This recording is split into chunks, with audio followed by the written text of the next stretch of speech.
청소년부 공과 12과 시작하겠습니다. 오늘 공과 제목은 인도하시는 하나님입니다. 오늘 배울 말씀 창세기 45장 1절에서 8절까지 말씀입니다. 외울 말씀은 창세기 45장 8절 말씀입니다. 함께 읽어볼게요. 그런즉 나를 이리로 보낸 이는 당신들이 아니요 하나님이시라.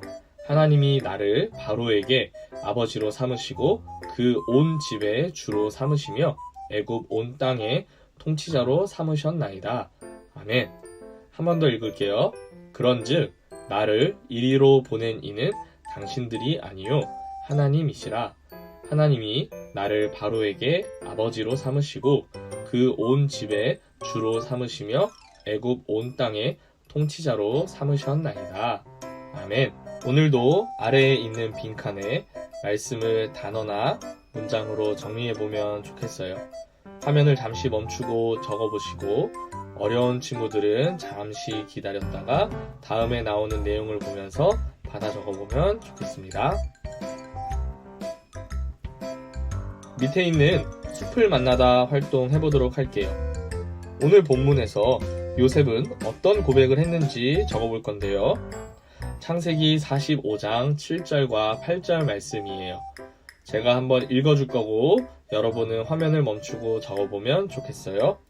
하나님이 큰 구원으로 당신들의 생명을 보존하고 당신들의 후손을 세상에 두시려고 나를 당신들보다 먼저 보내셨나니 그런즉 나를 이리로 보낸 이는 당신들이 아니요 하나님이시라. 하나님이 나를 바로에게 아버지로 삼으시고 그 온 집의 주로 삼으시며 애굽 온 땅의 통치자로 삼으셨나이다. 아멘. 요셉은 이 모든 상황이 하나님의 인도하심임을 굳게 신뢰했어요. 하나님을 믿었기에 이토록 소중한 고백을 할 수 있었던 요셉과 같이 우리도 하나님을 향해 놀라운 고백을 나누면 좋겠어요.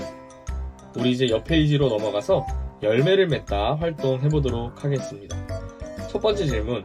요셉은 왜 애굽 사람을 내보내고 형제들에게만 자신의 정체를 알렸을까요? 애굽의 권력자로서 애굽 백성 앞에서 눈물을 보이고 싶지 않았으리라 짐작할 수 있습니다.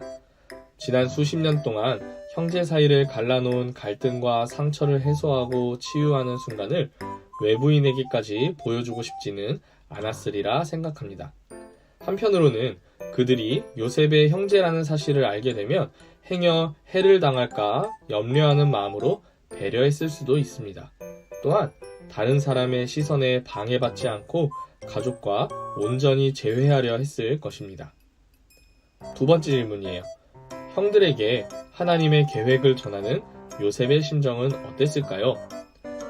요셉은 어린 시절부터 하나님을 섬겼음에도 불구하고 힘들고 어려운 인생의 터널을 지나왔습니다.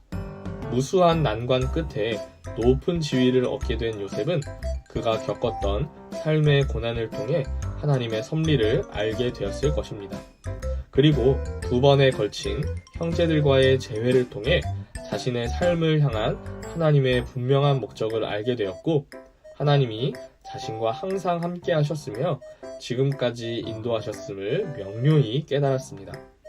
그럼에도 불구하고 자신의 지난 시간을 받아들이기가 쉽지는 않았을 것입니다.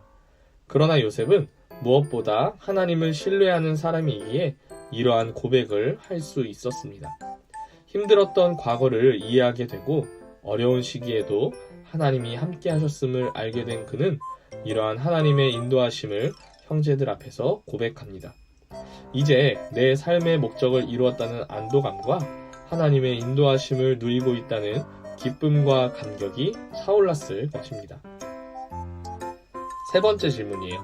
그렇다면 우리의 삶을 인도하시는 하나님을 신뢰하며 오늘 내가 해야 할 기도는 무엇인가요? 함께 나누고 서로를 위해 기도합시다. 하나님은 오늘도 우리 한 사람 한 사람의 인생을 인도하고 계십니다. 현재 나에게 하나님의 인도하심이 필요한 영역이 있다면 또는 하나님의 인도하심을 느끼지 못하는 삶의 영역이 있다면 지금 하나님의 신뢰하며 맡겨드려야 합니다. 학생들은 자신의 처한 상황과 삶에 대한 두려움과 불안함이 많습니다. 자신 안의 이야기를 나누고 답할 수 있으면 좋겠는데요. 그리고 교회와 세상을 바라보면서 기도할 제목을 말해보면 좋을 것 같습니다. 지금 내가 두려운 것들, 어려운 것들, 힘든 것들, 그것만이 아니라 삶의 모든 영역에 있어서 하나님 앞에 기도하는 미랄보가 되면 좋겠습니다. 오늘 성경 공부의 핵심은 한 문장으로 하나님은 나의 인생을 인도하십니다. 이렇게 말할 수 있어요. 이제 마지막으로 길을 걷다 활동할 건데요. 이번 한 주간 아래의 말씀 카드를 스마트폰 배경으로 설정하고 아침마다 묵상해보면 좋겠어요. QR코드를 사진으로 찍어서 다운받아도 되고요. 저 말씀을 매일매일 성경을 펴서 함께 읽어봐도 좋을 것 같아요. 우리 한 주 동안 하나님의 인도하심을 받으며 감사하며 살아가는 미랄보가 되면 좋겠습니다. 공과 마치겠습니다.